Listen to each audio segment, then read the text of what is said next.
Palavra Final, com Alexandre Garcia, direto de Brasília. Bom, hoje eu fui visitar uma paciente no hospital.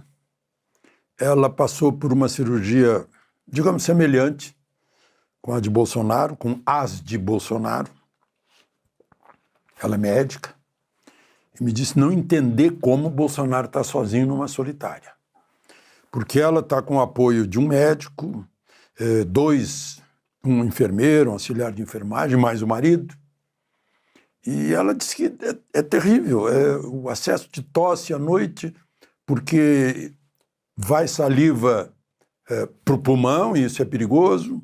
Então quer se livrar da tosse, dói tudo, porque está com a tela, como o Bolsonaro. Coisas... funções fisiológicas precisam do amparo de alguém.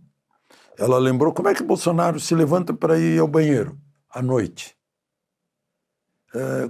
com todos os distúrbios que ele tem, todas as comorbidades da tontura, a labirintite, as dores. Esse desamparo, diz ela, é desumano, né? Qualquer médico não concordaria com isso. Foi o que tentou fazer o Conselho Federal de Medicina e foi impedido pelo ministro relator, que é também o executor, juiz de execuções criminais. Só para a gente pensar. Isso sem considerar o mérito do julgamento, né? Para mim, está valendo o voto magistral do ministro Fux, mas são opiniões minoritárias e não que não são contadas no Tribunal Supremo do país. Vamos falar sobre o massacre no Irã. Gente, a última notícia que eu tenho de lá, e agora são 7 da noite no Brasil, a hora que eu estou gravando, conversando com vocês, já deve ser acho que meia-noite ou mais de meia-noite lá no Irã. Não sei se houve o enforcamento prometido de um iraniano de 26 anos que trabalhava na indústria do vestuário, foi preso em casa, mas participou de manifestações, e o enforcamento dele é para servir de amostra para que as pessoas não façam manifestações. Mas já fizeram a amostragem, né? Segundo as últimas informações de uma ONG, no mínimo 3.400 mortos, inclusive mortos a queima-roupa, são tiros no rosto, tiros na cabeça, a pouca distância. E também, vejam só a crueldade, tiros com armas não letais nos olhos e nos órgãos genitais, que é para a pessoa sofrer o resto da vida, por ter se rebelado contra o regime teocrático lá do Irã. Eu vi a notícia na agência oficial dizendo que o Irã pode retalhar. Os israelenses estão prontos para qualquer manifestação do Irã. Há uma expectativa de que Trump faça alguma coisa. E a notícia, o título da agência oficial brasileira é: Irã pode atacar bases dos Estados Unidos se Washington intervir nos protestos. Eu garanto que quem escreveu isso não foi meu aluno lá no UniCeub de jornalismo. Pode ter sido aluno do Paulo Freire. Se Washington intervir, se Washington intervier, quando Washington intervier, isso é futuro do subjuntivo. Meu Deus. Bom, mas eu acho que o grande assunto de hoje é mais uma fase da operação, eu não sei por que põe nome americano, Compliance Zero, é usado por um órgão institucional brasileiro, e no Brasil a Constituição do artigo 13 diz que a língua aqui é o português. Mas talvez seja coisa de marketing. Nos endereços de Vorcaro e da família dele. E foi além da família. Pegou o cunhado, o pai, o Vorcaro, e olhem só para a irmã, né? O cunhado estava indo para o velho Dubai, para onde Vorcaro também estava indo quando foi preso. Está solto agora, né?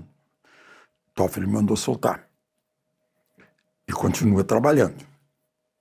Em favor dele, claro. Em defesa dele. Talvez até coagindo a justiça. Mas só quem coage a justiça é o Eduardo Bolsonaro.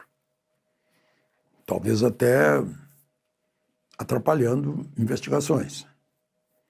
Isso também está lá previsto no Código Penal. Mas, enfim.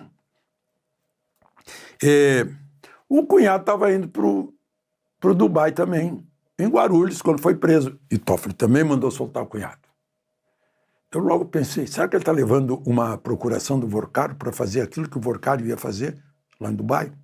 Só suposição. Até agora ninguém falou em procuração.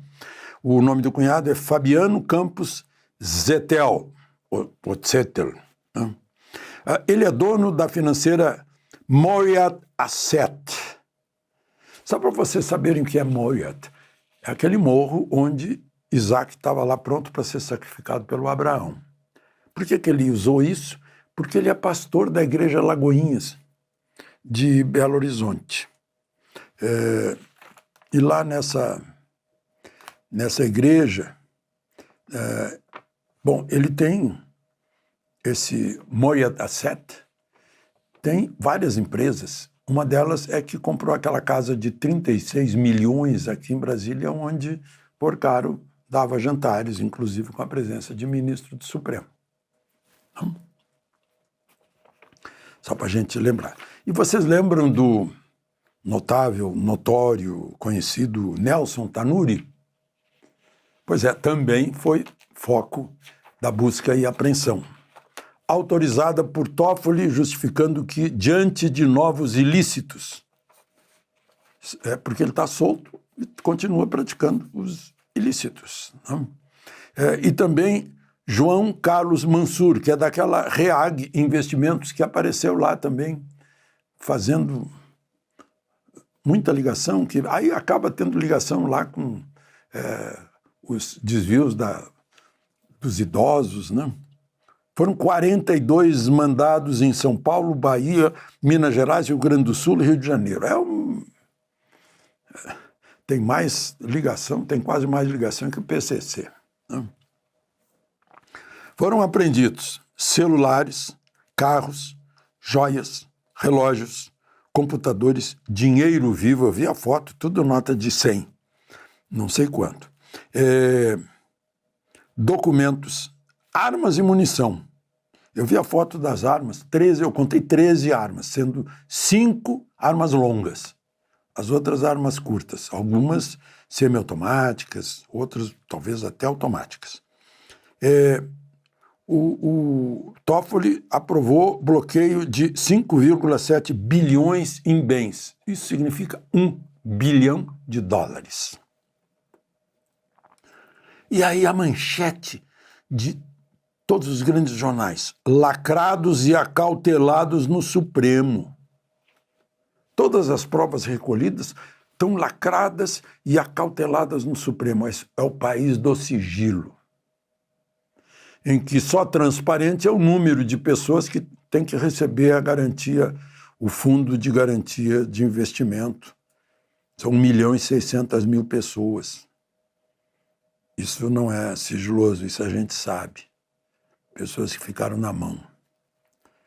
Né?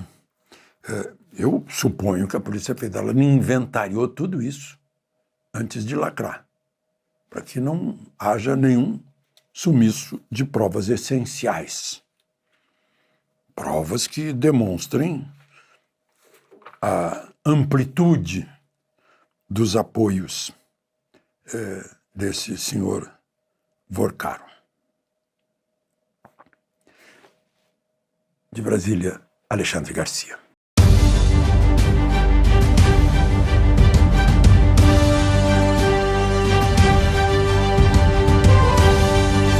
A palavra final com Alexandre Garcia, direto de Brasília.